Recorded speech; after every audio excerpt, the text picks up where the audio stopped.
তাই বলো? চাকরমণি দুভাই মিলে বেশ মজা করে নাচ দেখছো, আর ওদিকে বাড়ির গিন্নি সে সকাল থেকে না খেয়ে দিয়ে বসে আছে।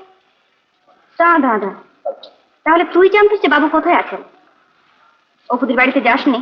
বাবু তুমি কোথায় আজ বললো তো? আমি বুঝতে পারছি না। দেখুন মানে ইয়ে মিস আর মিস মিশিয়ে কাজ নেই, এবার চলো।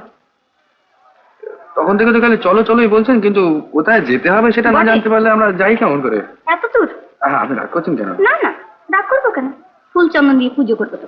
এই যে দাদা, তখন থেকে কি প্রচুর প্রচুর হচ্ছে।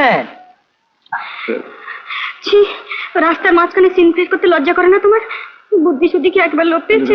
দেখুন আর যদি বেশিক্ষণ এইভাবে থাকা যায় তাহলে কিন্তু আমার বুদ্ধি শুদ্ধি সত্যি লোপ পাবে। কি হলো স্যার? হ্যাঁ